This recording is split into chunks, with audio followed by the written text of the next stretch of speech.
we do, we've got another check of the weather from Mr. Roper. Al, it is such a pretty morning, isn't it? Perfect fall morning.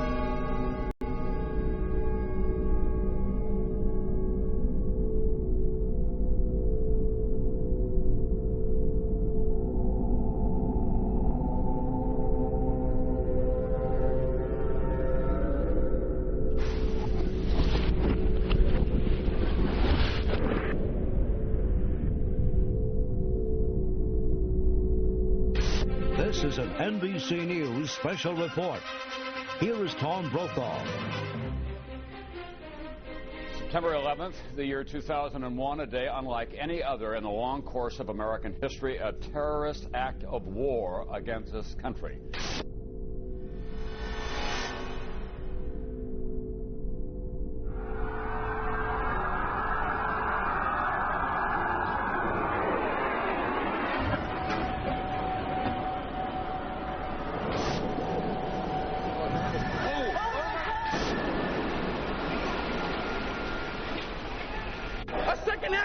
Your life is going to change, but more important, your son's life is going to change forever. America will never be the same after September 11th, 2001. Oh my God! He's on almost everyone's list of the most likely suspects for today's attacks. The alleged mastermind, America's most wanted terrorist, Osama bin Laden. He has described the United States as the devil. This is the beast. Meanwhile, Osama bin Laden is a name that we have been hearing all day long.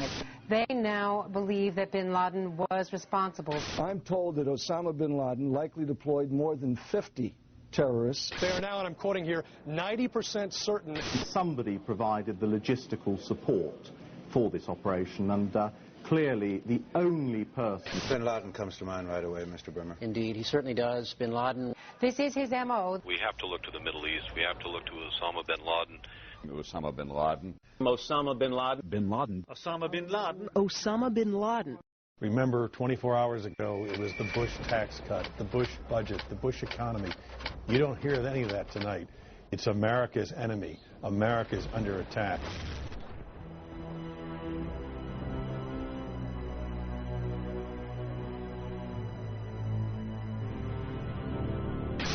Within hours of the attacks on the Trade Center, there seemed to be one suspect, billionaire terrorist Osama bin Laden, and his band of ragtag extremists Al-Qaeda were to blame. They successfully struck the #1 military power in the world in an unprecedented fashion. America would never be the same. The Patriot Acts, Homeland Security, domestic wiretapping and surveillance, the loss of civil liberties, all in order to fight terror and protect us here at home.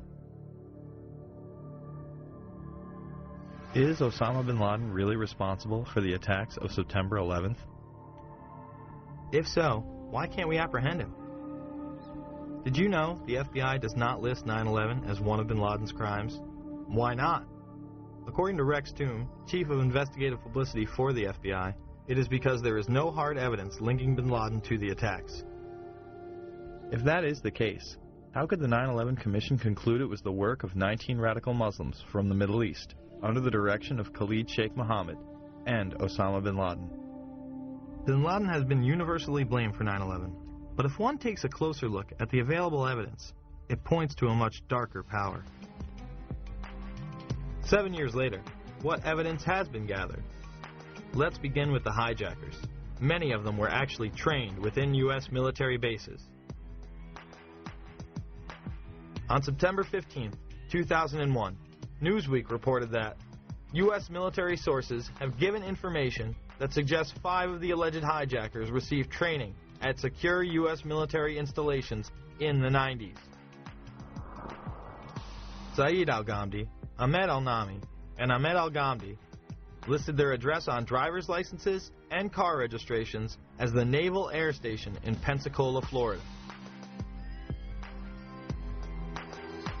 Another indication of how the hijackers were tied to U.S. bases was reported on September 12th by Fox in D.C. They stated, congratulatory phone calls were made from a separate aeronautical school in Florida, which suggests inside help for the hijackers.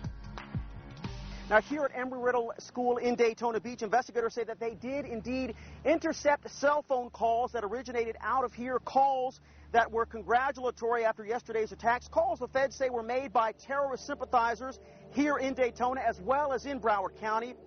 The New York Times would report that the Defense Department said that Atta had gone to the International Officer School at Maxwell Air Force Base in Alabama, Abdul Aziz Al-Amari to the Aerospace Medical School at Brooks Air Force Base in Texas, and Saeed Al-Ghamdi to the Defense Language Institute at the Presidio in Monterey, California. The Vice Chancellor for Student Affairs at the Defense Language Institute, where Al-Ghamdi trained, went public and said, Bush knew of the impending attacks on America. He did nothing to warn the American people because he needed this war on terrorism. He was quickly disciplined and threatened with court-martial. Even when neighbors called the CIA on hijacker Walid al-Shiari, nothing was done. Now, you might think that some of the neighbors would be shocked to find out that a suspected terrorist lived right down the street from them, but at least one woman we spoke with was not surprised at all. Diane Albritton was so concerned about what was happening inside the home at 502 Orange Street, she called the CIA. Why was she suspicious? The odd coming and going, the different rental cars, the odd-looking people that came and went. At that time, she says, the agency was not interested. How could it be that the CIA wasn't interested in this woman's story? Other government officials would go public as well. J. Michael Springman, a former head of the Visa Department in Jeddah, Saudi Arabia, would blow the whistle that the United States was taking part in covert programs as far back as 1987 to funnel in and protect Islamic terrorists. Well, it began in Jeddah when I was repeatedly told to issue visas to unqualified applicants. This went on for quite some time during most of my tour there. Under the American immigration laws, you need to demonstrate that you're going to the United States for a specific purpose. And typically, in such a situation, you're going to sign a business deal, or you're going to go as a tourist to see the Grand Canyon, or you're going to the United States as a student to study a particular course of study. And these were people that had no job in one instance. He was a Sudanese who was unemployed in Saudi Arabia and a refugee from the Sudan. But he got a visa for national security purposes after it was taken out of my hands by the chief of the consular section.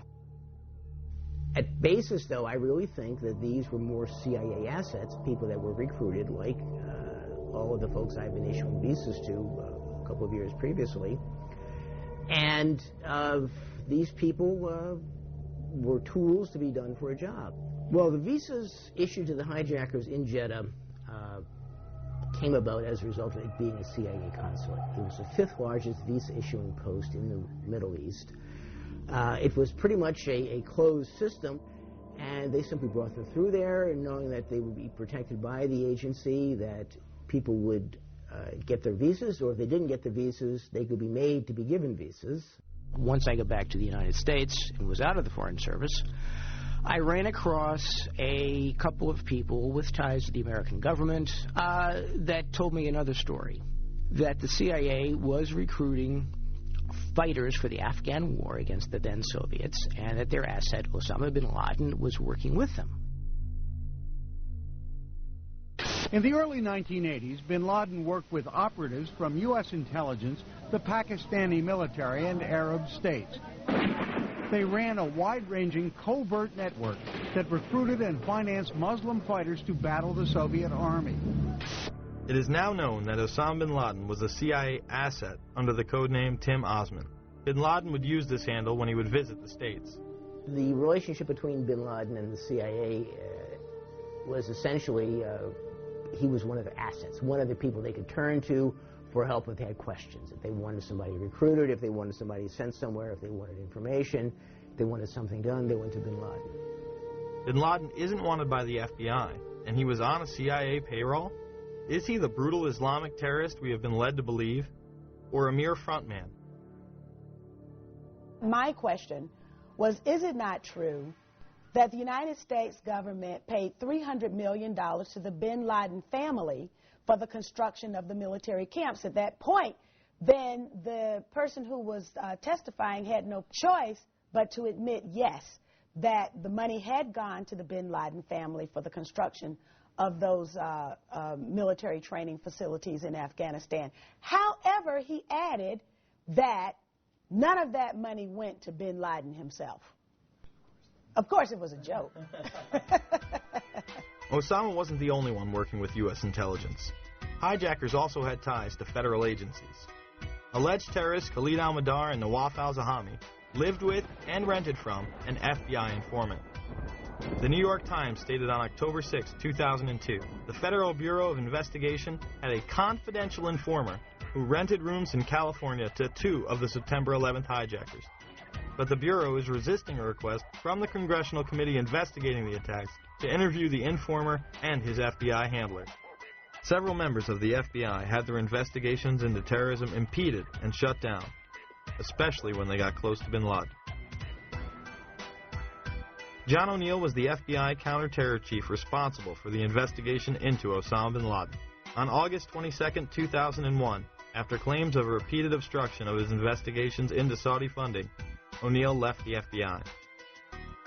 This document is marked secret and WF, which means it walked its way out of the Washington Bureau of the FBI. It indicates that before the attack of September 11th, agents had wanted to question 2 members of a very powerful family for their connections to a suspected terrorist organization, Omar and Abdullah bin Laden. But the agents weren't allowed to. O'Neill went on to take a new post as head of World Trade Center security. He would move into his office days before 9/11 and be killed during the attacks. Yeah. I have 4 children. I've lost friends that John, my friend from the FBI was killed. I lost people too. We lost a lot of family members. What did John O'Neill do before he worked in the World Trade Center? John was the head of the FBI. He was tracking down Osama. He was tracking down Osama. Because the government didn't listen to him. The government didn't listen to him. The FBI. Hold on. We want to call a car to car. The FBI fucked up. They knew about the flight training. Yes. That was a fuck up for having these people in our country. We all agree on something. And the important thing is you have to understand. I feel what you feel. I've lost friends there. I feel what you feel. That was our World Trade. That was our people that fucking died that day. At a time when bin Laden was the most wanted man in the world, why would intelligence agencies stop their own investigations, especially as they were closing in on him? Robert Wright and others within the FBI also had their investigations into terrorism stopped prior to 9/11. Since August of 1999, I've been working to legally expose the very real and foreseeable Middle Eastern terrorist threats to American citizens at home and abroad. From 1993 to 1999, I was assigned to the Chicago Division's Counterterrorism Task Force. The successful investigation, which was codenamed Vulgar Betrayal, V-U-L-G-A-R, Betrayal, led to the June 1998 seizure of $1.4 million of Middle Eastern terrorist funding. These funds were linked directly to Saudi businessman Yassin Qadi. On October 12, 2001, Yassin Qadi was designated by the United States government as a financial supporter of Osama bin Laden. Larry Klayman of Judicial Watch initially tried to help get Wright's story to the proper authorities. He wanted to come forward long before 9/11. We were taking those steps beginning last summer to do that. The FBI had 30 days to allow that to occur. They violated their own regulations. They covered it up. If you didn't hear me, I went specifically. I called the Attorney General's office just days after 9/11. I said, Dave Shippers and I represent a special agent of the FBI Chicago field office who has years of information about how the FBI did not do its job, did not in any way investigate in a meaningful way money laundering in the United States. You're now claiming you want to do this. I'd like to make them available to you, Attorney General Ashcroft. And I was met with a response by Michael Chertoff, head of the criminal division. We're tired of conspiracy theories. Michael Chertoff will later become the head of Homeland Security, the department set up to fight the war on terror after 9/11. Wright was also restricted from telling any specifics about their investigation. Robert Wright was then prevented from working on terror investigations. So what happened to Wright? He was demoted in and around the time period leading up to 9/11. He's working on innocuous, meaningless things. That's what he's doing. Yes. he's a paper pusher, is because these monies were going through some very powerful U.S. banks with some very powerful interests in the United States. These banks knew or had reason to know that these monies were laundered by terrorists, and there are very significant potential conflicts of interest in both the Clinton and Bush administration, and in particular this Bush administration, who is as tight with Saudi Arabia as you can get. The President's father used to stay with the bin Laden family when he would go to Saudi Arabia. Former President Bush spent the night in D.C. at the White House on September 10th. We've also learned at NBC that there was a President Bush in the White House during the morning of these events. His father, former President Bush, was actually at the White House the morning of the attack. The next day, elite financiers of the Carlyle Group would meet. This global private equity investment firm would profiteer enormously from the wars in the Middle East. At the table were both Bush Sr. and Osama's brother, Shafiq bin Laden. The Bush and bin Laden families had been members since the 90s and would reap the benefits of terrorism coming to America. After 9/11, the company would become public.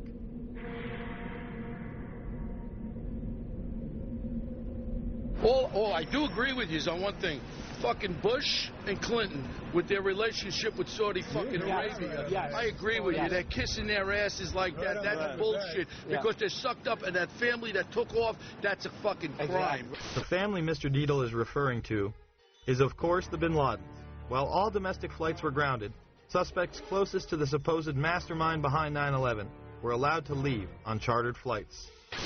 Let's show you some video that was taken exclusively by News Channel 2 8 days after 9/11. That man there is Osama bin Laden's younger brother, Khalil, who had been here vacationing with other family members there on an estate that they owned in West Orange County.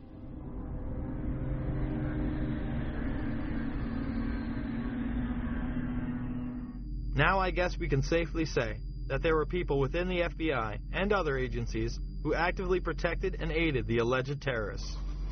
With all the resources available to U.S. intelligence, you would think that someone within would have detected something. Well, one did. The Black Operation Program Able Danger identified the hijackers prior to 9/11, but the FBI wasn't interested. Lieutenant Colonel Anthony Schaefer, an intelligence officer inside Able Danger, tried to blow the whistle several times. Was the commission that investigated the 9/11 attacks told that lead hijacker Mohammed Atta had been identified and as al-Qaeda operative more than a year before terrorists struck? I'm told confidently by the person who did move the material over that the 9/11 commission received 2 briefcase-size containers of documents. I can tell you for a fact that would not be 1/20th of the information that Able Danger consisted of during the time we spent. Schaefer would also meet with Philip Zelikow, the executive director of the 9/11 Commission. What did Schaefer tell Zelikow? And I'm quoting how I remember saying it. We found, as part of the data run, we found 2 of the 3 cells which conducted the 9/11 attacks to include Atta. Schaefer says his unit linked Atta to al-Qaeda leaders, but would not provide any specifics. As to what he did with the information he had, we attempted to, first off, use it operationally. The lawyer said you can't do that. They're considered U.S. persons. Therefore, at that point in time, we made a determination as a team that we should move this information to the FBI. But he says beginning in September 2000, 3 meetings he set up with the FBI were each canceled by military lawyers. Despite all of this, the 9/11 Commission would deny it any significance and not include it in the report. Leaving a project targeting al-Qaeda as a global threat a year before we're attacked by al-Qaeda is equivalent to having an investigation of Pearl Harbor and leaving somehow out the Japanese. Schaefer and his team tried to stop the hijackers prior to 9/11, but were blocked. Later, the military would begin a smear campaign against them in order to discredit their findings. A Pennsylvania congressman says there's a smear campaign going on inside the Pentagon, and he wants the defense chief to get to the bottom of it. Republican Congressman Kurt Weldon says Pentagon officials are trying to ruin one of their own who's gone public about a top-secret military intel unit. Lieutenant Colonel Tony Schaefer, who was the first member of Able Danger to go public, has now been told in writing by the Defense Intelligence Agency that he can't speak to members of Congress or their staff without prior approval. And now a security clearance which allowed him to deal with classified classified information has been pulled. The congressman says Schaefer has been gagged, punished for speaking up. It's obvious to me this is a clear attempt to silence this guy, but now even more than to silence him, to ruin him as a person and a military officer. I've talked to all the Able Danger players, and they all agree this is a witch hunt against Tony. It's wrong, it's un-American, it's unacceptable. Pentagon reportedly does not want the public to hear next week's Senate testimony about the former secret intelligence unit known as Able Danger. Two congressional sources have told Fox News that the military's pressuring senators to move the hearings behind closed doors. When the Able Danger hearings were held, Schaefer and others were gagged. Eventually, Schaefer would be able to speak at a whistleblower's hearing. Many of us take seriously our oath of office to support and defend the Constitution against all enemies, foreign and domestic. Let me be up front here. I am no Boy Scout. I was not hired as an intelligence officer because I hung out at the Christian Science reading room. My job is to get information using tried and true intelligence methodologies. According to my legal counsel, until I disclosed the Able Danger information, I was a rock star. It was my work as a chief of DIA's Special Mission Task Force back in 1998 that I became involved with Able Danger. My officers and I were working at the cutting edge of technology and DoD black operations. Most of all of my operations and operational records remain classified. With all this evidence, why did the 9/11 Commission and Pentagon suppress valuable information about the hijackers' activities leading up to the attacks?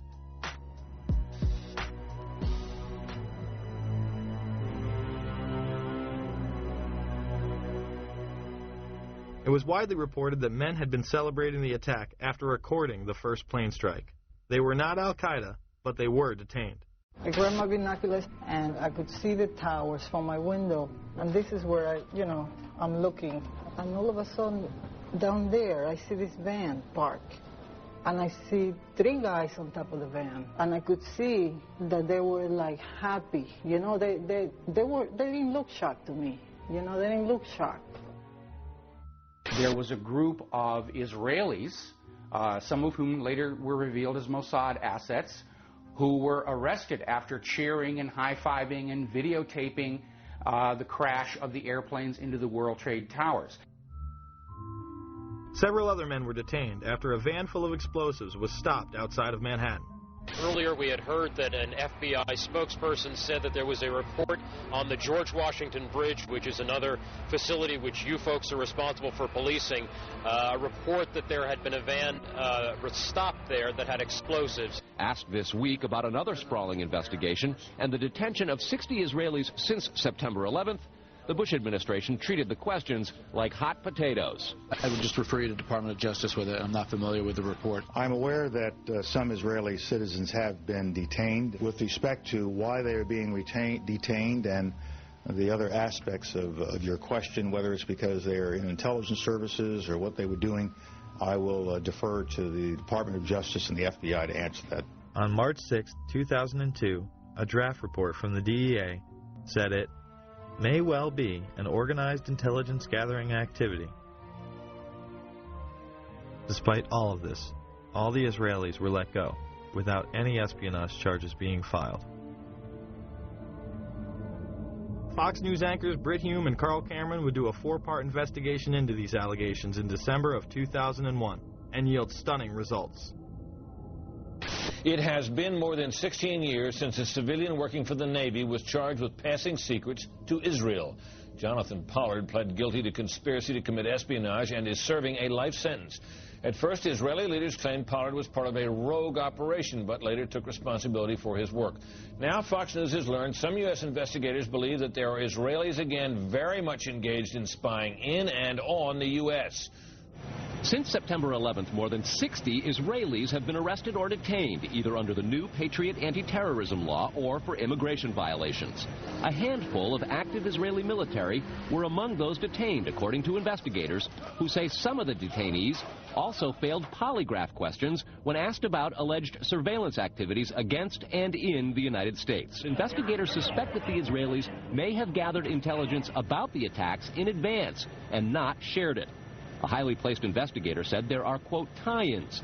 But when asked for details, he flatly refused to describe them, saying, quote, Evidence linking these Israelis to 911 is classified. I cannot tell you about evidence that has been gathered. It's classified information. Now, when the FBI investigated, it quickly unraveled to be the largest foreign spy ring ever uncovered inside the United States, the largest. Even the Soviet Union had not been spying on the United States as much as Israel has been doing.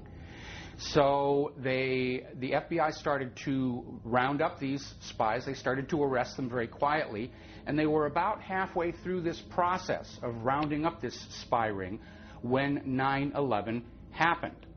Numerous classified documents obtained by Fox News indicate that even prior to September 11th, as many as 140 other Israelis had been detained or arrested in a secretive and sprawling investigation into suspected espionage by Israelis in the United States.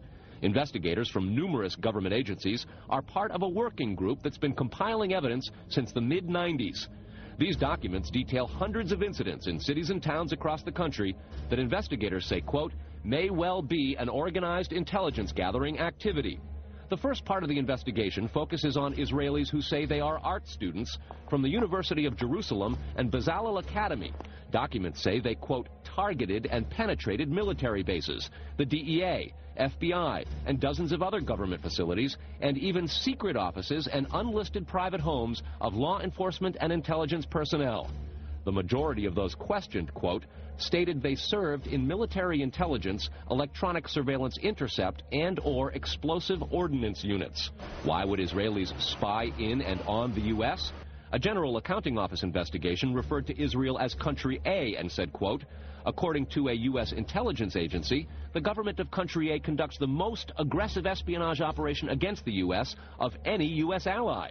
The document concludes, quote, Israel possesses the resources and technical capability to achieve its collection objectives.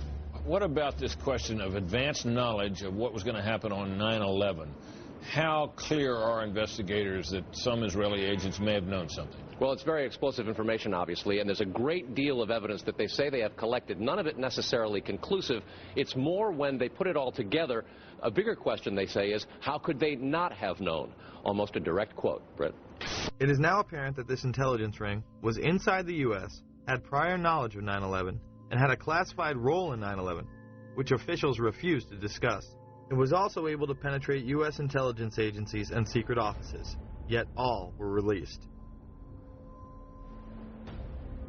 The men who were detained due to the report they were taping the first plane crash and then celebrating and joking about it actually went on television and admitted it was their job to record the attack.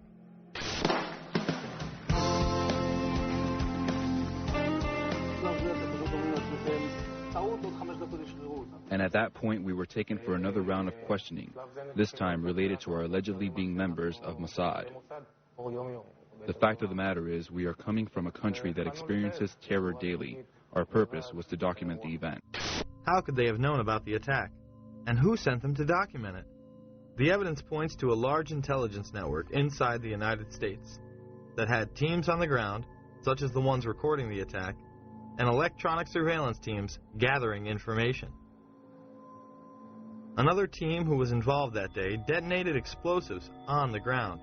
We have both suspects under K. We have the suspect who drove in the van exploded. Yeah, I just want to make sure you and your guys are all right over there, K, that's all. You know, we have both Trans driven that exploded. What location? King Street between 6 and 7. Shooting is on the scene on King 6 and 7. What unit are you? How would these teams obtain their information? The investigation on our side basically tracked back to two companies. The first one was called Amdocs. This is an Israeli-owned company which does the billing for 90% of the telephone companies inside the United States. Fox News has learned that some American terrorism investigators fear certain suspects in the September 11th attacks may have managed to stay ahead of them by knowing who and when investigators are calling on the telephone. How? By obtaining and analyzing data that's generated every time someone in the U.S. makes a phone call. One sitting in city, please. Here's how the system works. Most directory assistance calls and virtually all call records and billing in the U.S. are done for the phone companies by Amdocs Limited, an Israeli-based private telecommunications company.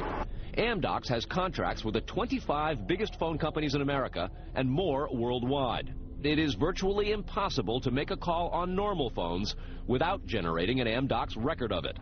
In recent years, the FBI and other government agencies have investigated Amdocs more than once. Sources tell Fox News that in 1999, the super-secret National Security Agency, headquartered in northern Maryland, issued what's called a top-secret, sensitive, compartmentalized information report, TSSCI, warning that records of calls in the United States were getting into foreign hands, in Israel in particular. Fox News has learned that the NSA has held numerous classified conferences to warn the FBI and CIA how Amdocs records could be used.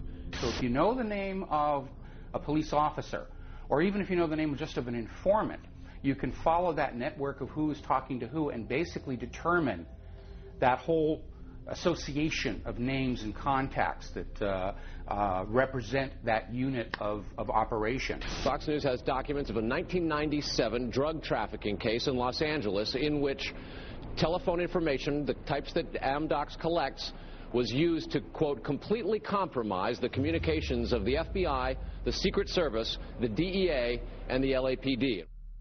Amdocs would not be the only company with ties to the Israeli government. Israel was also gathering information from a separate business, Converse Infosys, who was also listening in.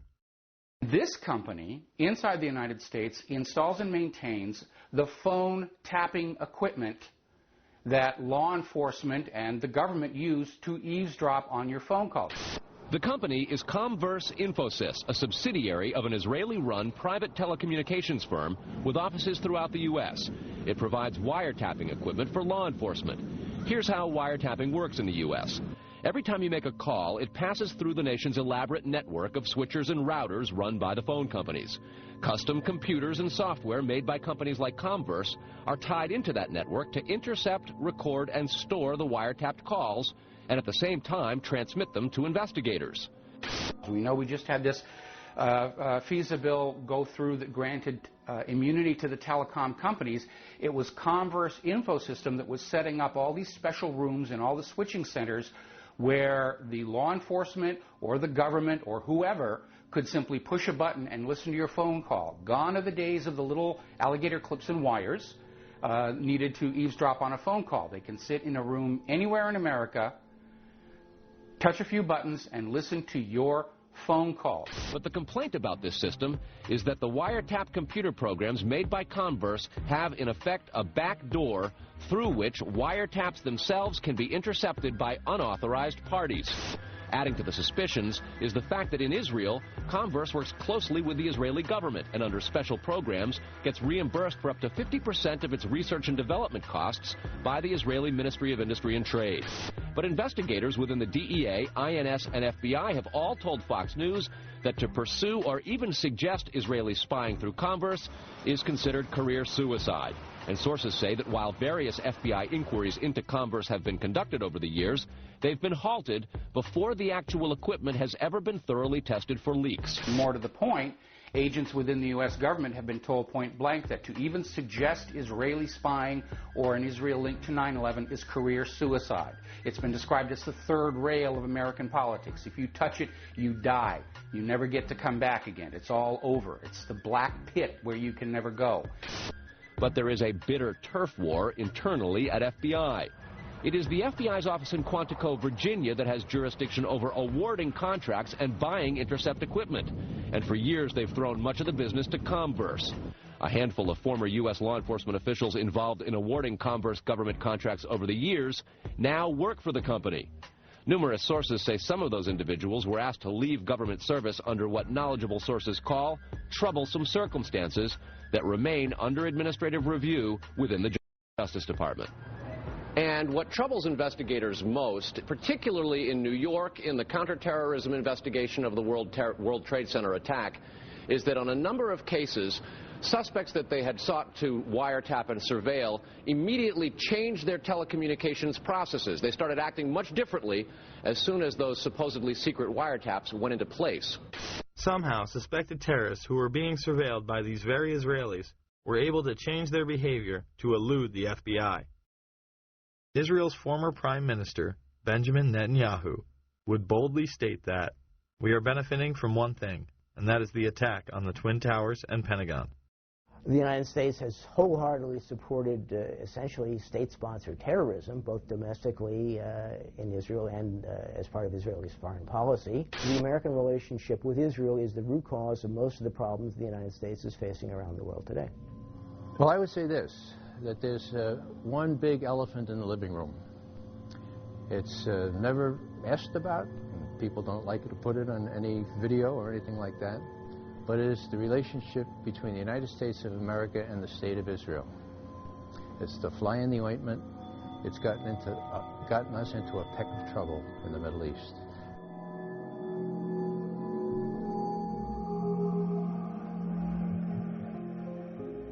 Confirmation of these allegations against Israel would finally come in January of 2008, when the Times Online would tell FBI whistleblower Sibel Edmonds' story. This Turkish translator for the FBI found an international spy ring that included Israel, Turkey, and Pakistan working with household names within the United States. She was gagged and to this day has been unable to tell her entire account.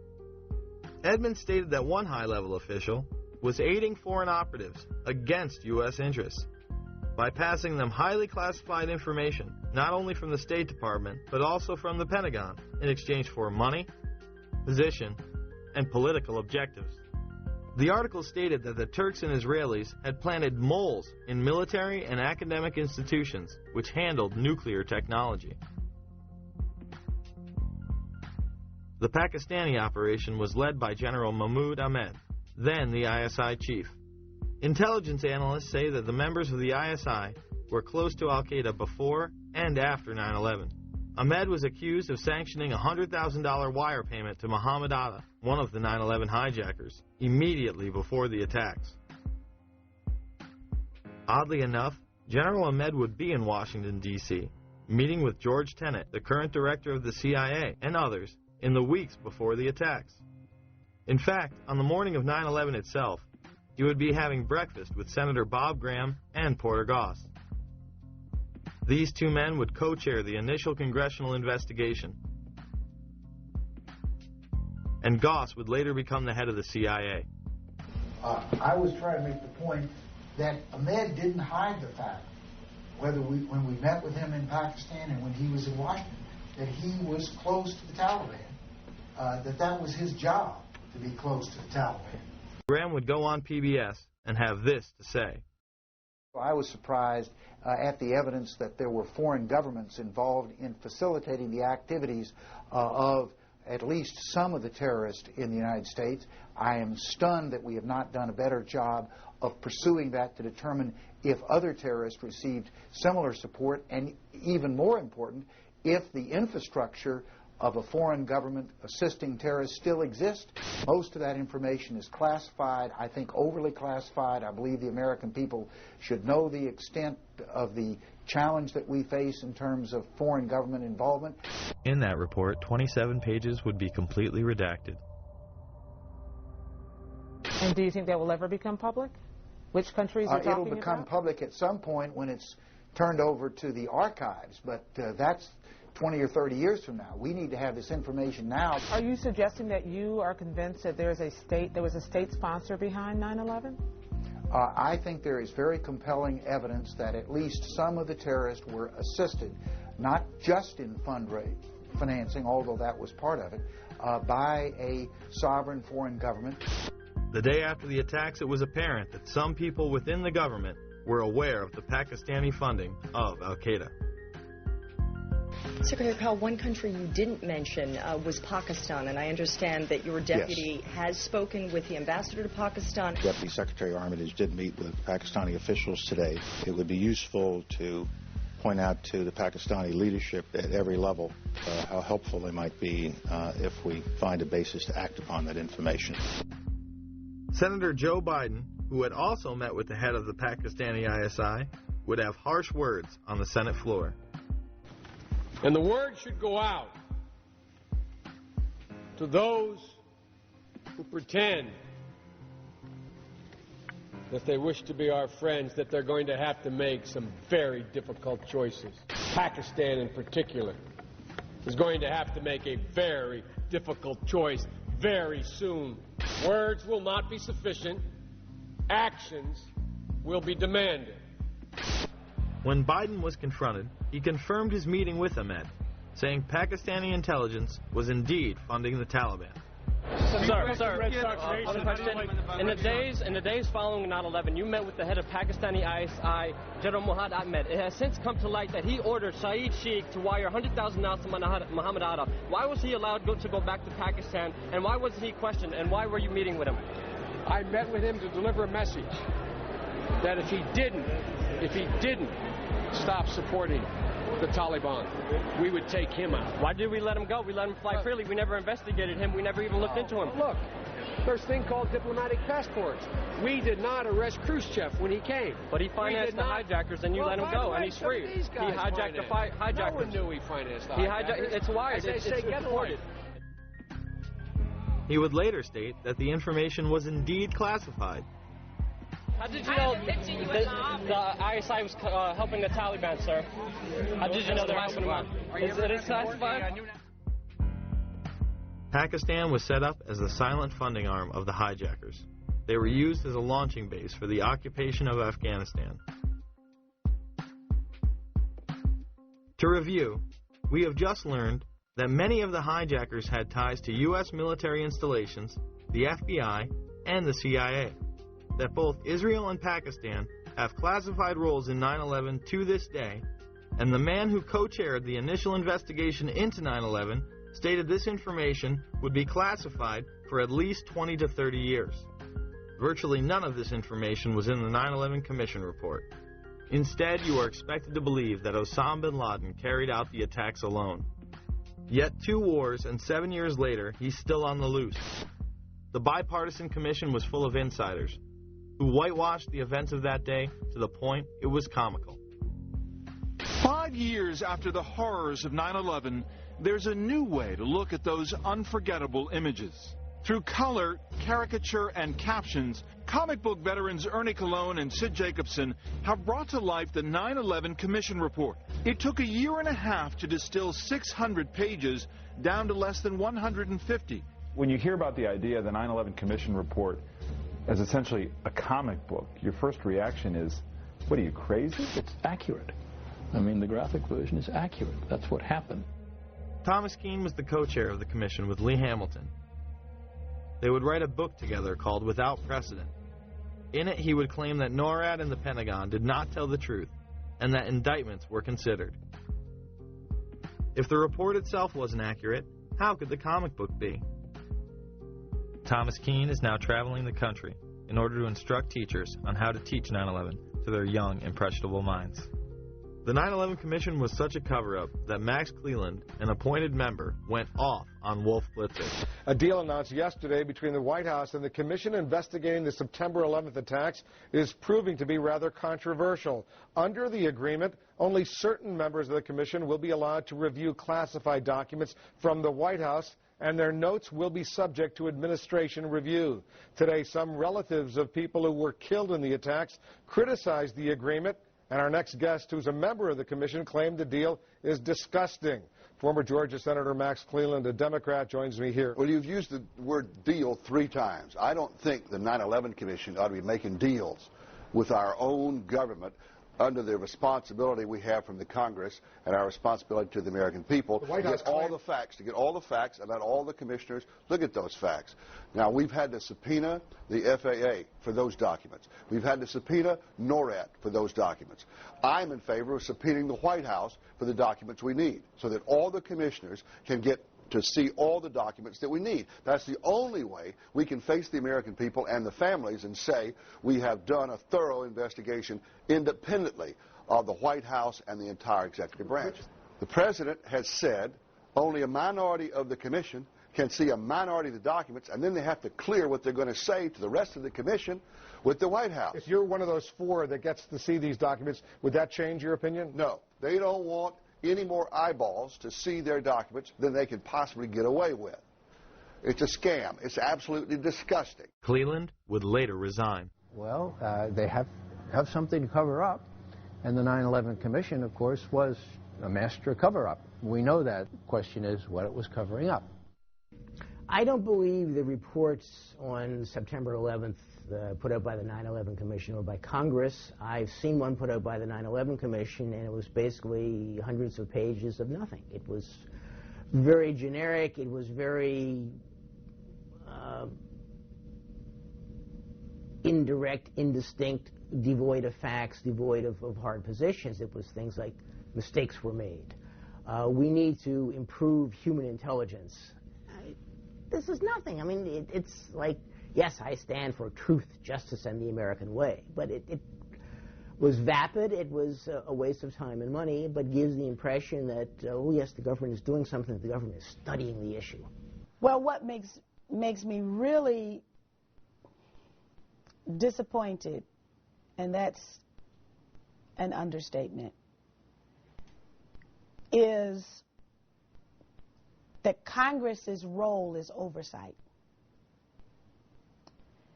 And Congress, even today, you'll see members of Congress saying, well, we haven't implemented everything that the 9/11 Commission recommended. And the 9/11 commissioners have said that the administration obstructed them, lied to them.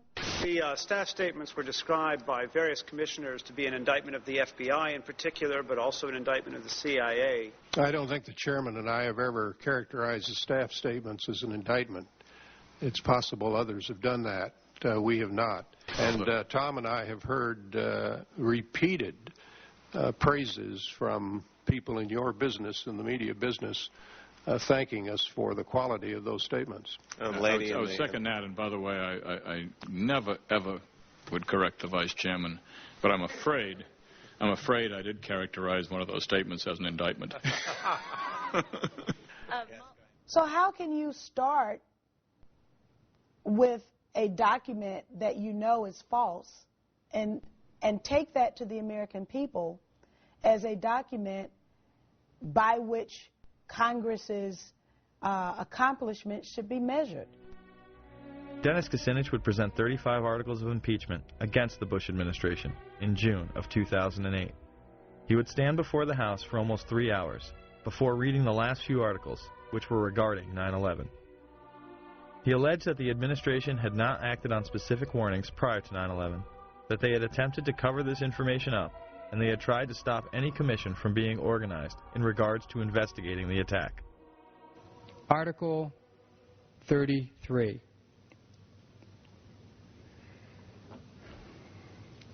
Repeatedly ignored and failed to respond to high-level intelligence warnings of planned terrorist attacks in the United States prior to 9/11. In his conduct while President of the United States, George W. Bush, in violation of his constitutional oath to faithfully execute the office of President of the United States, and to the best of his ability, preserve, protect, and defend the Constitution of the United States, and in violation of his constitutional duty under Article 2, Section 3 of the Constitution, to take care that the laws be faithfully executed, has both personally and acting through his agents and subordinates, together with the Vice President, failed in his constitutional duties to take proper steps to protect the nation prior to September 11th, 2001. So the congressional report was redacted, and the 9/11 Commission is a cover-up. Yet our supposed leaders continue to propagate fear of the boogeyman and his disciples. I do believe that Al-Qaeda has now made it part of their global effort to destroy everything we stand for and we believe in. I'm running for President of the United States because I believe the greatest challenge of the 21st century is that of radical Islamic extremism. I believe it's there. I believe it's all over the world. I believe it's a fight, a struggle between good and evil. Everything we value and believe in versus everything that is evil that wants to destroy everything America stands for and leads. And I believe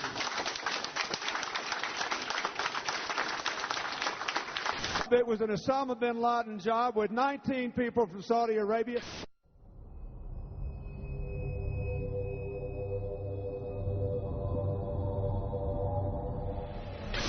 Even bin Laden himself warned us 3 weeks earlier. Osama bin Laden warned 3 weeks ago that he would attack American interest in an unprecedented attack, a very big one. There was a report, you'll recall, that the Mossad, the Israeli intelligence agency, did indeed send representatives to the U.S. to warn, just before 9/11, that a major terrorist attack was imminent. Prior to 9/11, it was widely reported that hijacked planes could be used as weapons. By Youssef's group and bin Laden's group to undertake a suicide mission. Murad narrated to us about a plan by the Ramsey cell in the continental U.S. to hijack a commercial plane and ram it to the CIA headquarters in Langley, Virginia, and also the Pentagon. And they found more evidence, pointing to other targets, evidence the Philippine government says it passed on to the U.S. The targets they listed were CIA headquarters, Pentagon, Transamerica, Sears, and the World Trade Center. President Bush even received the Phoenix memo, stating bin Laden was determined to strike in the U.S. in August, right before the attacks. The president was aware that bin Laden, of course, as previous administrations has been well known, that bin Laden was determined to strike the United States.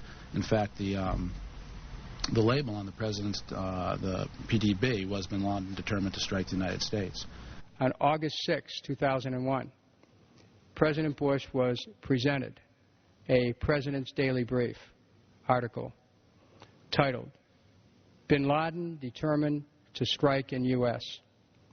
The lead sentence of that President's Daily Brief indicated that bin Laden and his followers wanted to follow the example of World Trade Center bomber Ramzi Youssef and bring the fighting to America.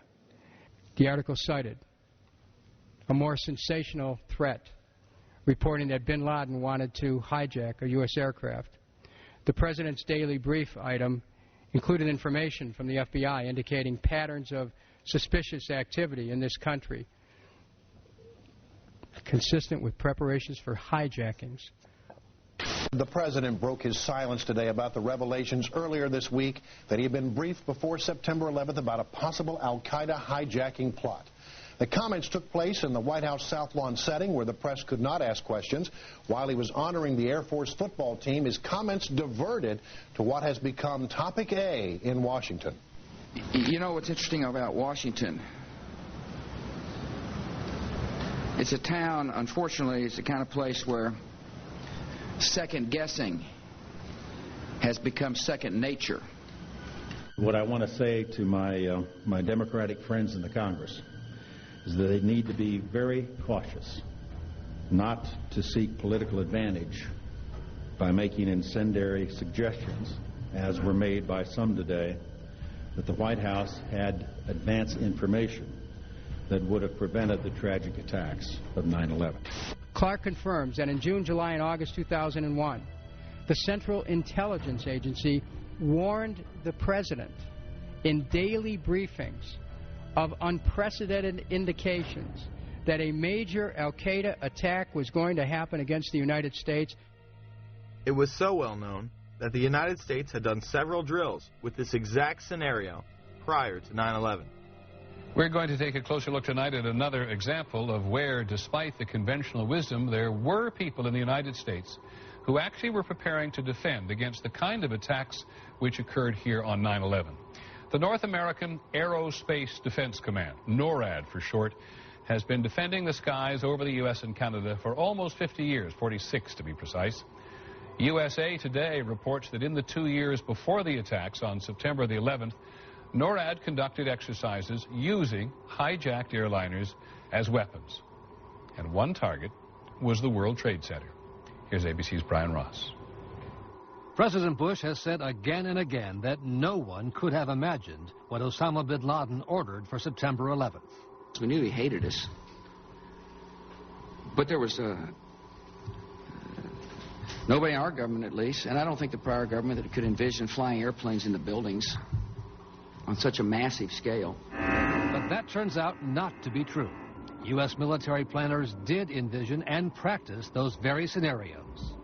As reported by USA Today, the North American Aerospace Defense Command, NORAD, conducted exercises with fighter jets, simulating hijacked planes flown into the World Trade Center in the 2 years before the attacks.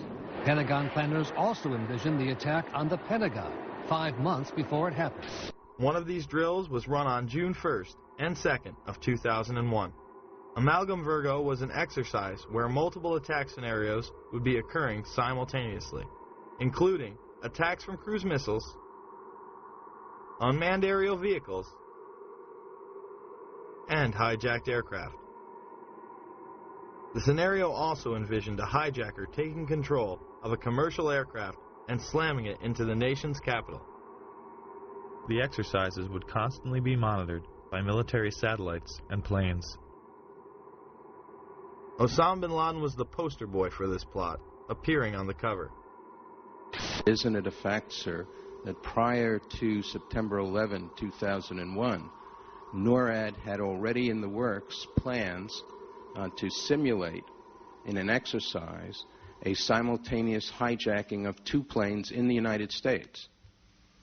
Colonel Scott, do you have any data on that? I'm not aware of that, sir. I was not present at the time. That was Operation Amalgam Virgo. Yes, sir. So what did happen on 9/11? The truth is, there was a lot more going on that day than we are being told. There were several war games and exercises being run simultaneously, involving multiple government agencies. John Fulton and a team from the CIA would be conducting a drill at 8:45 a.m. out of the National Reconnaissance Office in Chantilly, Virginia, in which a plane is crashed into a building. Other drills would literally cripple our defensive and investigative abilities on that morning.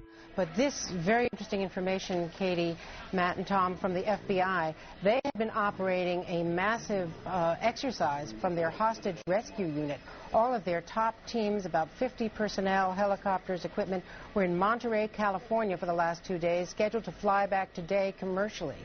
So all of those people are out of place. It's fair to say, according to sources that we've talked to here at NBC, that the FBI rescue operations and other FBI operations are really in chaos right now because they can't reach their officials in New York. All of their phone lines are down, and now you've got all of their special experts on this stuck in Monterey, California, trying to get a military flight back because there are no longer commercial flights. So they are seriously out of pocket, and there is a real breakdown of the FBI anti-terror coordination team, which is, of course, the principal team that would lead any effort.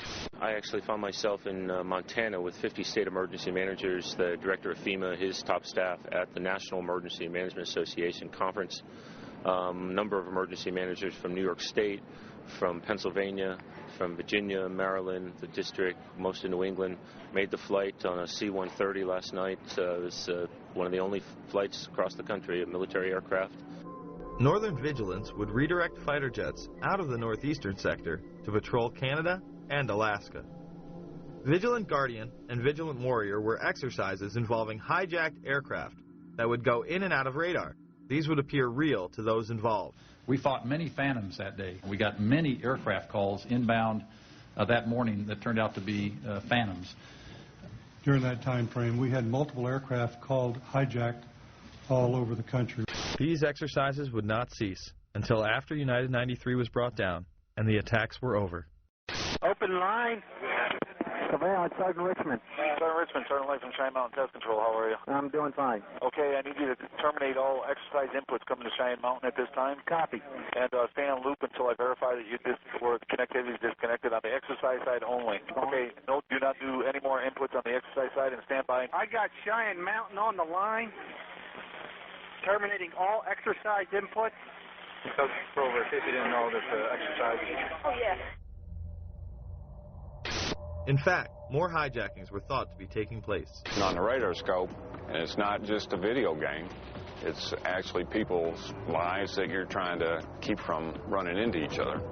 Other planes were thought to have been hijacked and almost shot down. An aircraft inbound to Whitehorse from Alaskan airspace was a hijacked aircraft, and the military flight crews were aware of this, and they were en route to intercept the aircraft. Some of these war games and their details remain classified to this day. So is it any wonder that Donald Rumsfeld gave these warnings to military personnel the day after the attacks? Finally, I'd like to say a word or two to the men and women in the defense establishment,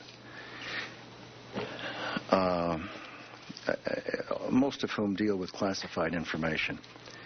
When people deal with intelligence information and make it available to people who are not cleared for that classified information, the effect is to reduce the chances that the United States government has to track down and deal with the people who have perpetrated the attacks on the United States and killed so many Americans. Later in the day, weapons are found planted on several other planes. A U.S. official says of the hijackings, these look like inside jobs. Sources tell Time that U.S. officials are investigating whether the hijackers had accomplices deep inside the airport's secure areas. And then there's the story of Flight 23. As bad as things were on Tuesday, there is a possibility that they could have been even worse. There was some kind of an altercation involving 3 men described by a Port Authority of New York and New Jersey police source as Middle Eastern in appearance. They attracted the suspicions of the gate staff boarding that flight. They had already gotten on the plane. They're asked to leave the aircraft. They refuse to get off. The airline, following its normal procedures, according to this police source, calls the police, which immediately dispatch an emergency service team. So now you have a squad of heavily armed officers that are coming toward the airplane. And when they get there, the men have vanished. The gate staff can't find them. It matches with the type of flights, the transcontinental flights that were hijacked in the other 4 instances. Another disturbing fact, if indeed there was an altercation and these men felt they had a case to make and were being treated unfairly, you can't imagine they would have disappeared from the airport. They would have stayed around and pled their case with the police. It is extraordinarily unusual to have an airline, after it has boarded passengers, be so suspicious that it's going to ask these customers to get off the airplane. We got a phone call from a law enforcement officer who was on vacation, was in the United Airlines terminal at the time. As soon as he approached, they walked out of the terminal, and he looked over. He described them as Middle Eastern in both appearance and dress. Not sure what that means, but that was his description. He said when they left the terminal through the glass doors, he saw them meet a 3rd man, and they then left. Inside the bags, officials found Al-Qaeda instruction sheets, but false identification prevented investigators from ever locating the bag's true owners. Coincidentally, the hijackers' identification would be found the exact same way. There have also been reports of luggage that did not make the plane connection that appears to be tied to one of the alleged perpetrators, and this is being reported by the Boston Globe, and contained within the luggage were supposed to be Arabic language flight training manuals as well as videotapes pertaining to operating an aircraft. Then we have that mysterious suitcase with all of the hijackers' names and all of this incriminating evidence that is supposedly taken by one of the hijackers to the airport. Why, if they are planning on a suicide attack, would they even bother to pack a suitcase? Or if they're just packing a suitcase to look like they're checking luggage, just throw clothes in there. Why put a Koran? Why put flight manuals? Why put all this incriminating information if it's supposedly going to get burned up? And then magically, amazingly enough, this one suitcase doesn't make it onto the connecting flight to New York. And it's just there in baggage handling, waiting to be discovered and found. If the passengers on Flight 23 used false identification, why wouldn't the other hijackers?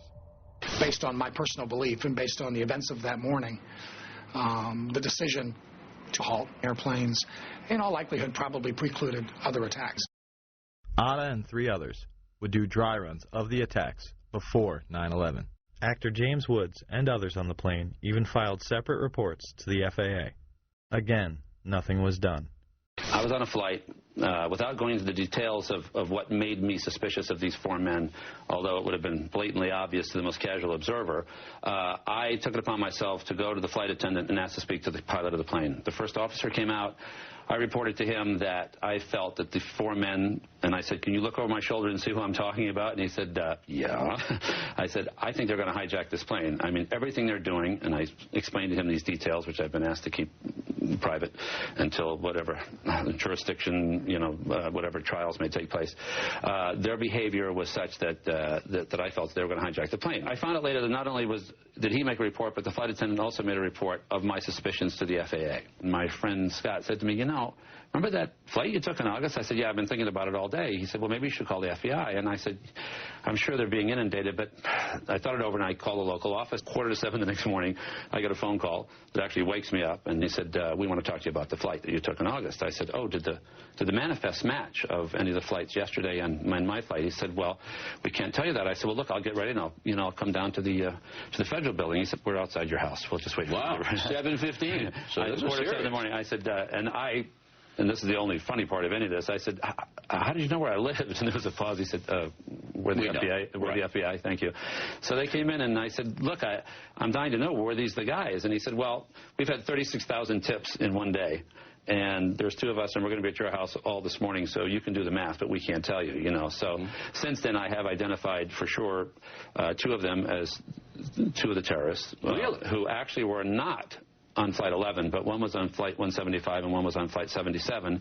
And I've been told unofficially, not by the FBI, but by someone else in actually a higher level of government, believe it or not, just through a coincidence, through a mutual friend, that all 4 of them were terrorists involved. As I explained to the FBI, they said, what was your first instinct? And aside from certain things like 4 guys getting on a transcontinental flight without any hand luggage, they said to me, what did you think these guys were? I said, well, I thought they were either 4 law enforcement officers or 4 terrorists, in that they had that thing that guys who are undercover or on a mission have between each other. Just more evidence that the hijackers had intelligence ties.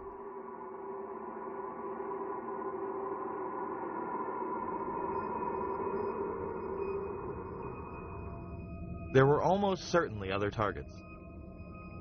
Maryland's governor, on the morning of 9/11, stated that his police department had received threats prior to the attacks, not only against the targets that had been hit, but others. That came in today? Pardon? You mentioned threats on Maryland facilities. Are these threats that came in today? Yes. The head of our state police, Dave Mitchell, received a list of 11 sites across the country that were targets. Supposedly this list had been distributed prior to the explosions. Several of those sites were ones that were under attack. Another target on that morning was Air Force One. Although it is never discussed, the perpetrators of the attack somehow got top-secret codes that morning. And Brian, what is the credible evidence that Air Force One could have been a target? These planes were some distance from Air Force One after all. The excuse was that, quote, we do not discuss, we do not discuss intelligence information. Air Force One has been said to be a target in the past during President Clinton's trip to Bosnia during his first term, where they stopped in Aviano and switched out into 3 transport planes. Similarly, they were escorted by fighter jets, as they have in the past, while it is not routine. The White House insisting that the evidence was, and thus the zigzag flight path from Florida to Louisiana, the Air Force is insisting that the evidence is provable and credible that the aircraft and the White House were targets. Ari Fleischer, the White House press secretary, would be pressed on this issue. If you have a threat to Air Force One, it seems as though you're raising an additional threat that perhaps we don't know about. I'm sorry? Raising an additional threat? Involving one of those planes, one of those 4 planes, Ari, is Is that where the credible threat, or can you say, are we talking about something totally different? You're asking me, in essence, what the source of information is. And I think the American people... How have we accounted for those 4 planes and what their targets were? Is there, which by deduction you would assume there is something else that we're talking about targeting Air Force One. Can we make that assumption? I'm not going to lead you any further as to speculating about what was the nature of the threat to Air Force One. But as I indicated, and I'll say it again, it was real, it was credible. Planes that we have accounted for. I'm just not going to speculate about the nature of it. On September 20th, 2001, WorldNet Daily would report much more regarding the threat. The terrorist message threatening Air Force One was transmitted in that day's top-secret White House code words. As the clock ticked away, the Secret Service reached a frightening conclusion. The terrorists had obtained the White House code and a whole set of top-secret signals. This made it possible for a hostile force to pinpoint the exact position of Air Force One, its destination, and its classified procedures. In fact, the hijackers were picking up and deciphering the presidential plane's incoming and outgoing transmissions. In the week after the attacks in New York and Washington, more hair-raising facts emerged. The terrorists had also obtained the code groups of the National Security Agency and were able to penetrate the NSA's state-of-the-art electronic surveillance system. They seemed to have at their disposal an electronic capability that was more sophisticated than the NSA. They also believe that the terrorists are in possession of all or part of the codes used by the Drug Enforcement Agency, the National Reconnaissance Office, Air Force Intelligence, Army Intelligence, Naval Intelligence, Marine Corps Intelligence, and the intelligence offices of the State Department and Department of Energy. Since no single individual has access to every top-level code at any given time, a single mole would not answer the case.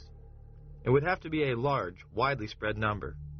U.S. experts do not believe bin Laden was capable of infiltrating double agents into the heart of the U.S. administration on a large scale.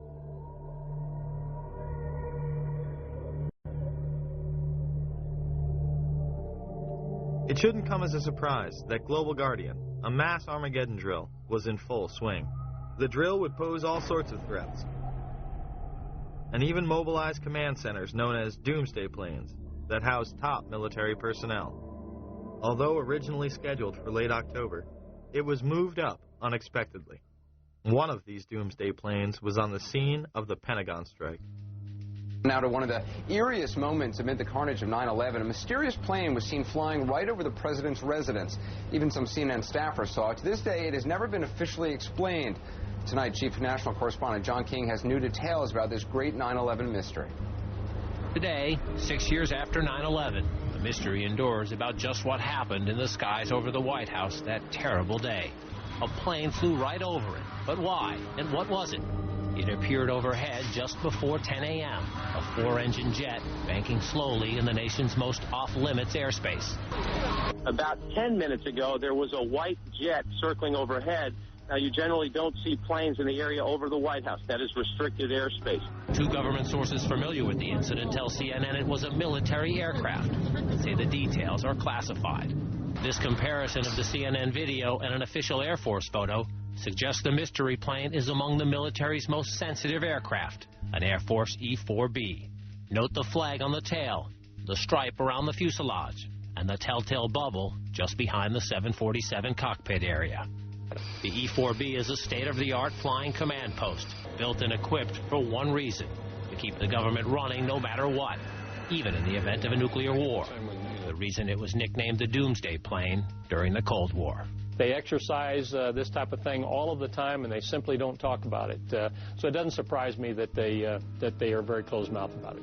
Ask the Pentagon, and it insists this is not a military aircraft, and there is no mention of it in the official report of the 9/11 Commission.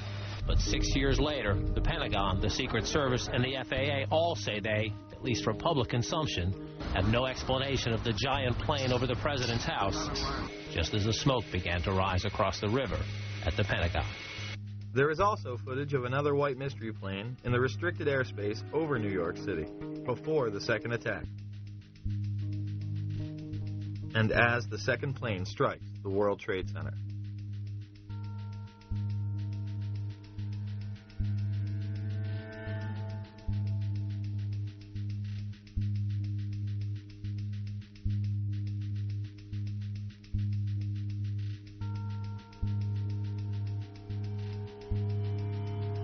There were 5 E-4Bs in the air on 9/11.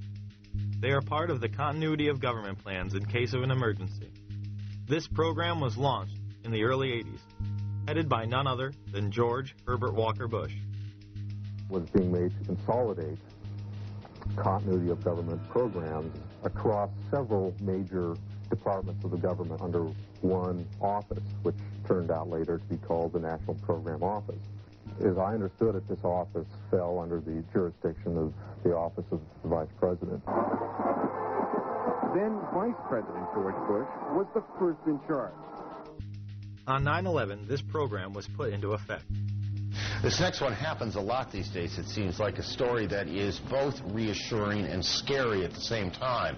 This morning we learned that the Vice President wasn't the only one sent to an undisclosed location on September 11th, that an entire backup government was and is still there and may be there for as long as anyone now at least can imagine. Traveling in Iowa, the president for the first time discussed a secret ongoing operation designed to keep the federal government running if Washington is paralyzed by a terrorist strike. I still take the threats that we receive from al-Qaeda killers and terrorists very seriously. The operation was first reported by the Washington Post and confirmed to CNN by several administration officials. The shadow or bunker government involves roughly 100 senior staffers from every cabinet department and major government agency. Operates primarily out of 2 secret bunkers in the eastern United States, and is charged with running the executive branch if communication with Washington is severed. The secret plan took shape in the minutes and hours after the September 11th strikes, as Mr. Bush took a cautious route back to Washington. And now, nearly 6 months later, administration officials are scrambling to get more telephone lines and high-tech computers into these secret bunkers. And at least one member of the Bush cabinet is being kept out of Washington at all times, under heavy security, just in case this so-called shadow government is activated and needs a leader. Despite it being on television and in numerous papers, most people continue to deny that a shadow government even exists. Now, what if I told you that Dick Cheney was the reported head of this group on the day of 9/11? President Bush cracked jokes about it at a prime rib dinner. The vice president has been moving among secret locations to provide continuity of government. A year ago, Dick was running the country, Bush said. Today, he lives out of a little suitcase. Cheney has been part of the succession program since its inception. To reduce the possibility of decapitation, the National Program Office was directed to create a new program to assure the continuity of government. It was known as the Presidential Successor Support System, or PSQ. Dick Cheney, Edwin Meese, Tip O'Neill, and Dick Thornburgh all have been in the line of succession by virtue of their offices, but our sources say the NPO gave them additional responsibilities under the new system. Cheney would arrive at the emergency center before the Pentagon was attacked. Shortly after 9:30 a.m., the president's national security team is in the Situation Room, a secure communications center in the basement of the West Wing. Vice President Dick Cheney is there, along with National Security Advisor Condoleezza Rice. I arrived at the PIOC at about 9:20 a.m. I was made aware of it during the time that the airplane coming in to the Pentagon, there was a young man who would come in and say to the vice president, the plane is 50 miles out, the plane is 30 miles out. And when it got down to the plane is 10 miles out, the young man also said to the vice president, do the orders still stand? And the vice president turned and whipped his neck around and said, of course the orders still stand. Have you heard anything to the contrary? The flight that came into the Pentagon. Yeah. When you arrived at 9:20, how much longer was it before you overheard the conversation between the young man and the vice president saying, does the order still stand? It's probably about 5 or 6 minutes. So about 9:25 or 9:26. The 9/11 Commission would cover this up by saying Cheney did not arrive in the emergency operating center until more than 15 minutes after the Pentagon strike. Many of the same people involved in the shadow government benefited the most from the war on terror.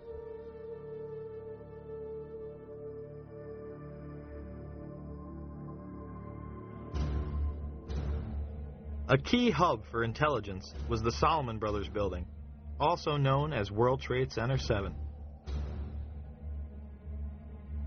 This was a massive 47-story skyscraper that would have dominated most city skylines. At 5:20 in the afternoon, it would collapse into its own footprint. It also happened to be New York City's #1 spook house and operational center. It housed the Department of Defense, the Internal Revenue Services, the Security and Exchange Commission, the largest Secret Service office in the world, the largest CIA office outside of Virginia, and New York's Office of Emergency Management, or OEM. Beyond the haunting presence of those still missing in the rubble, Ground Zero is filled with guns, drugs, and secrets. Number 7 World Trade Center was also the New York office of the Central Intelligence Agency. The CIA ordered the building surrounded by FBI agents shortly after it collapsed. Since then, they have been searching for computers and a safe filled with classified documents. Government agents watched the construction workers through binoculars as they searched. The OEM was where local government would rally in the case of an emergency, such as a terrorist attack or natural disaster. The command center on the 23rd floor is bulletproof and bomb-resistant, with its own air supply and generators. It's linked to city airports, the Coast Guard, and the Pentagon. Computers will soon have detailed blueprints of every major building in New York City. Surprisingly, it would be deserted when city officials Barry Jennings and Michael Hess arrived. When the Office of Emergency Management did an activation, they always included our locale. I received a call shortly after the first plane hit. I got there, I had to be inside on the 23rd floor when the second plane hit. Upon arriving into the OEM EOC, we noticed that everybody was gone. I saw coffee that was on a desk. Still, the smoke was still coming off the coffee. I saw half-eaten sandwiches. And only me, Mr. Hess, was up there. After I called several individuals, one individual told me that to leave and leave right away. Both would go on network television on 9/11 and make the claim they experienced explosions inside the building as they tried to evacuate. I'll give you a live picture down Church Street. Fire crews now walking back toward the scene. We have seen them all morning trying to walk away, because what happens is every time a little piece of the building comes down, a huge black cloud comes at us, making it almost impossible to breathe or see anything in front of them. But now, at least for the past couple of minutes, it has been clear from this space back on Chambers in that area. So now they're walking back toward the World Trade Center. And as we keep letting you hear the personal stories, the survivor stories of exactly what happened inside the World Trade Center when that first plane went in, and of course the collapses since then, we're going to bring more of those to you now. Barry Jennings, you were on the 8th floor. You work for the City Housing Department. Explain to me the moment of impact. Well, me and Mr. Hess, the Corporation Counsel, were on the 23rd floor. I told him we got to get out of here. We started walking down the stairs. We made it to the 8th floor. Big explosion. Blew us back into the 8th floor. And I turned to Hess. I said, this is it. We're dead. We're not going to make it out of here. I took a fire extinguisher and I bust the window out. That's when this gentleman here heard my cries for help. This gentleman right here, and he kept saying, stand by, somebody's coming to get you. They couldn't get to us for an hour because they couldn't find us. You thought that was it? I thought we're dead. I thought that was it. We have Frank Uciardo back on the phone with us, Brenda, with some New York City officials. Frank, go ahead. That's right. I'm standing here right now just off Broadway by City Hall with Michael Hess, who is the city's Corporation Counsel. Mr. Hess, you were trapped in, I believe, 7 World Trade Center. Go ahead, sir. Yes, I was. I was up in the Emergency Management Center on the 23rd floor, and when all the power went out in the building, another gentleman and I walked down to the 8th floor where there was an explosion, and we've been trapped on the 8th floor with smoke, thick smoke all around us for about an hour and a half. But the New York Fire Department, as terrific as they are, just came and got us out. When I made it to the 6th floor, and there was an explosion, the explosion was beneath me. Keep in mind now, it's pitch black in there. All the lights went out. So when the explosion happened, it blew us back. I'm thinking I'm standing on the landing. I'm actually holding on to a pole above us. Really? And I had to climb back up because Hess is yelling, "What do we do now?" I said, "There's only one thing we can do, and it's go back up." Both buildings were still standing. Keep in mind, I told you the fire department came and ran. They came twice. Why? Because building Tower 1 fell, then Tower 2 fell. And then when they came back with all concern now, like, to get me the hell out of there. I was trapped in there for several hours. I was trapped in there when both buildings came down. All this time, I'm hearing all type of explosions. All this time, I'm hearing explosions. When they finally got to us, and they took us down to what they called the lobby, because I asked them, I said, when we got down there, I said, "Where are we?" He said, "This was the lobby." And I said, "You got to be kidding me." It was total ruins. Total ruins. Now, keep in mind, when I came in there, the lobby had nice escalators. It was a huge lobby. And for me to see what I saw, it was unbelievable. And the firefighter that took us down kept saying, "Do not look down." And I kept saying, "Why?" He said, "Do not look down." And we were stepping over people. And you know you can feel when you're stepping over people. This building would fall into its own footprint at 5:20 in the afternoon at nearly free-fall speed.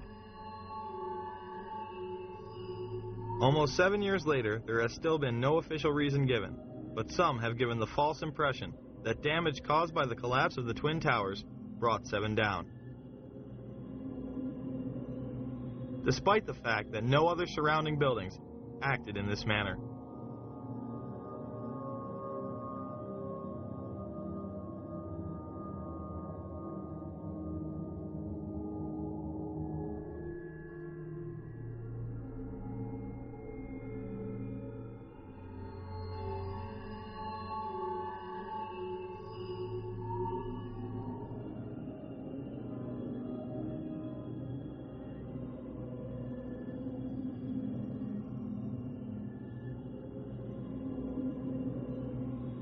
Dr. S. Shyam Sunder would make the claim, on behalf of the National Institute of Standards and Technology, that on about a third of the face, to the center and to the bottom, approximately 10 stories, about 25% of the depth of the building, was scooped out.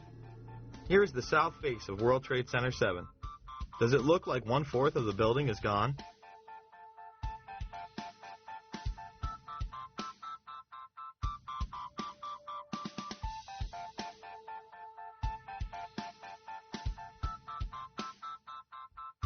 Perhaps we should take a look inside.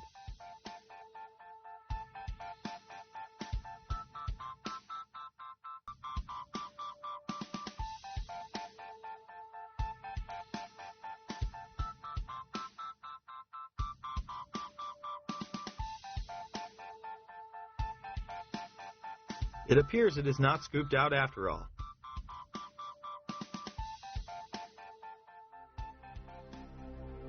Members of the media were reporting that the building had collapsed due to structural damage and fire, more than 20 minutes prior to it going down. Now, more on the latest building collapse in New York. You might have heard a few moments ago, I was talking about the Salomon Brothers building collapsing, and indeed it has. Apparently that's only a few hundred yards away from where the World Trade Center towers were. And it seems that this was not a result of a new attack. It was because the building had been weakened during this morning's attacks. We'll probably find out more now about that from our correspondent, Jane Stanley. Jane, what more can you tell us about the Salomon Brothers building and its collapse? The building can clearly be seen in the background as Jane Stanley reports its demise. Jane, I think many of us, when we heard the news, perhaps on the radio earlier today, were... The feed would be cut before the building collapsed. And just couldn't comprehend it. I mean, it almost sounded too far-fetched. I was wondering what it felt like for you being in Manhattan. Well, unfortunately, I think we've lost the line with Jane Stanley. They called me down. I think it was part of the 9/11 Commission. They asked me the same questions that you guys are asking me. And at that point, they said, "Okay, thank you." And they sent me on my way. And yeah, you told them pretty much everything you just told us. Yes. You were in the building, got rocked by an explosion. Yes. All that. Yes. And you know that they didn't mention Building 7 once in the commission report. I told them that's where I was. It was very, to tell you, it was very scary because they looked like very important people. Yeah. They were questioning me about certain things. I don't know if they like the answers I gave. I could care less. I gave my account of it, the truth, and that was it. That day I'll never forget. And the explanations that were given to me is totally unacceptable. Totally unacceptable. I'm just confused about one thing, and one thing only. Why World Trade Center 7 went down in the first place.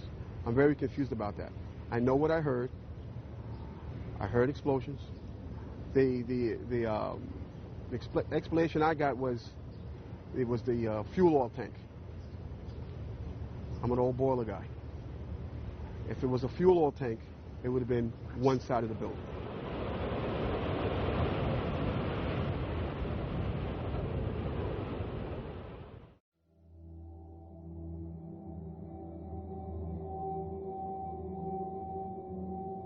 After 9/11, a climate of fear was created in order to shut down any opposition to the Bush administration's new agenda.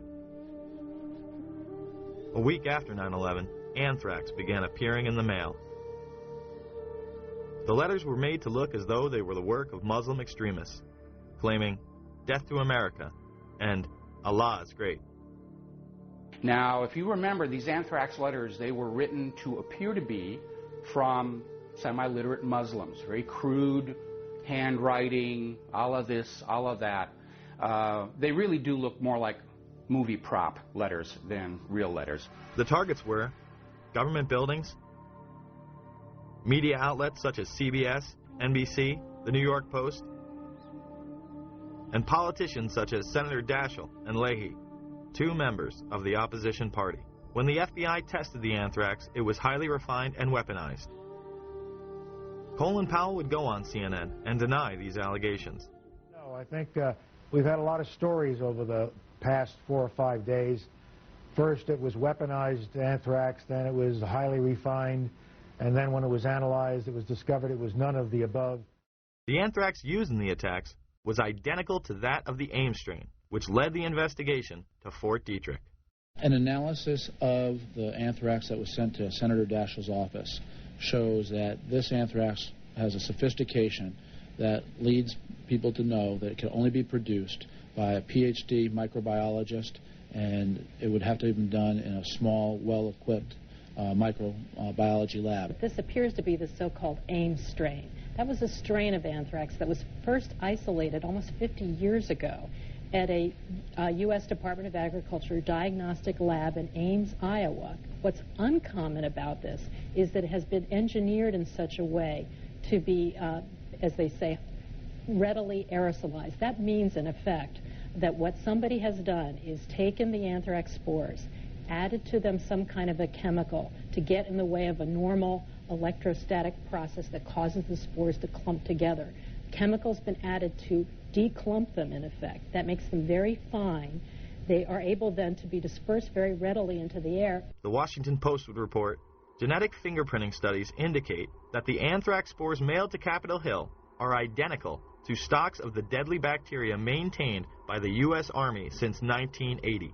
Those labs can trace back their samples to a single military source, the U.S. Army Medical Research Institute of Infectious Diseases at Fort Detrick, Maryland. It's been made quite clear that Al-Qaeda wasn't behind this.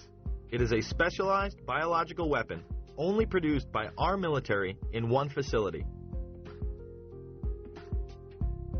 High-level FBI and CIA officials said none of the 60 to 80 daily threat reports from intelligence sources contain evidence linking the anthrax attacks to Osama bin Laden's terrorist network. This did not stop the mainstream press from trying to blame Al-Qaeda. As investigators race to find answers to the recent wave of anthrax terror, we'll look at what investigators are targeting now.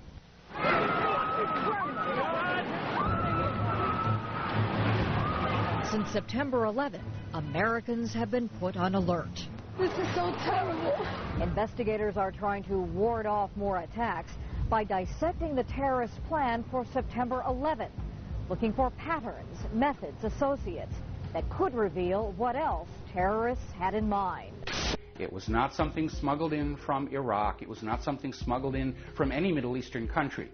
It was U.S. government ultrafine granulated weaponized anthrax spores. There was another story that the media absolutely would not touch, the story of Dr. Philip Zack. And it goes back to the U.S. government lab where the anthrax was stored. It was reported that official U.S. government documents in the anthrax investigation showed that Dr. Zack had entered the laboratory where the anthrax used in the letters was kept without proper authorization after having lost his job. Somehow the Bush administration would have the foresight to be on Cipro 6 weeks prior to the attacks. How convenient. An attack traced back to U.S. government facilities, and the president and his staff happen to be taking the antidote before it's even in the mail. Judicial Watch would file suit against the administration for its actions. Well, this is another good example of how certain people consider themselves to be above the rest of us. On September 11th, I think it'll come as a shock to a lot of people, but it's been reported by the New York Times and other major news organizations and confirmed by the White House. The President's office and Vice President's office went on Cipro, the antibiotic that was used to combat anthrax. The White House went on Cipro. It must have known that either an attack was underway or was imminent. It shows you that some people in this country are less than equal and are not treated like the political elites.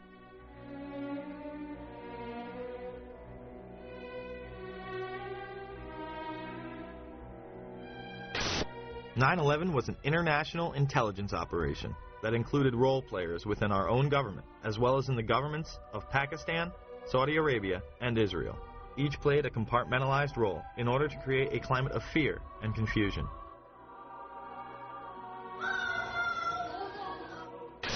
This, combined with the evacuation of government offices, kept any type of dissent off the radar. It was a time when Americans felt they needed to rally around their leaders, and they did. I can hear you.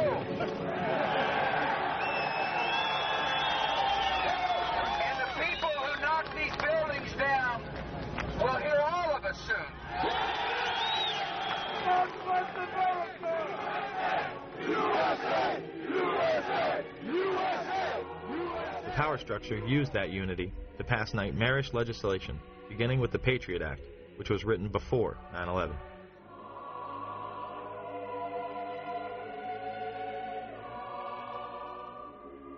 Homeland Security was in place prior to 9/11 as well. Another piece of this, which is something that has been well known to you all, is that the creation of the Office of Homeland Security was something that was planned even before September 11th. The Bush administration had even written up the plans to invade Afghanistan the week before 9/11. And as a result of a process that involved the CIA, the Department of Defense, the Department of State, the National Security Council, a national security presidential directive was developed and prepared throughout 2001 that was approved by what's called the Principals Committee, which is essentially cabinet-level officers involved in national security, on September 4th, 2001. That document was then finalized on September 10th. I think it was focused on Al-Qaeda from the various earlier days. We fight a fabled enemy, the likes of which that can never be defeated.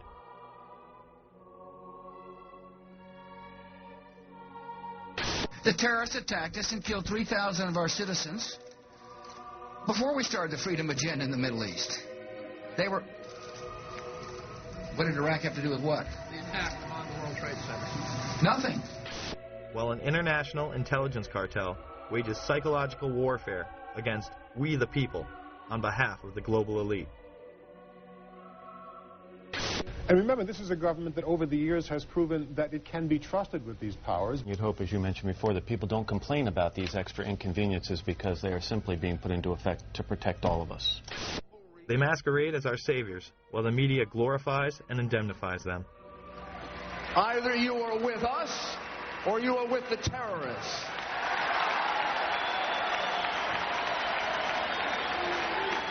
Don't let anyone tell you otherwise. Certainly not a disingenuous filmmaker who would have us believe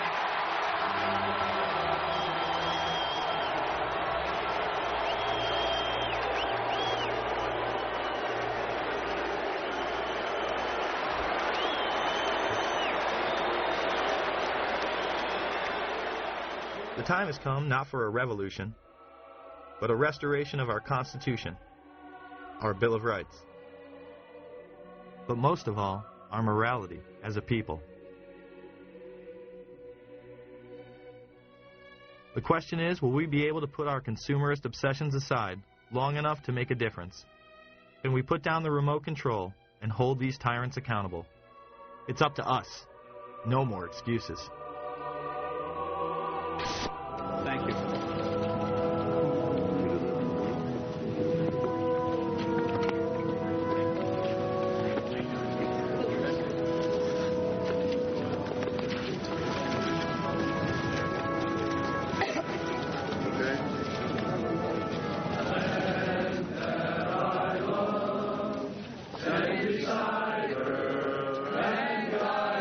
This is wild.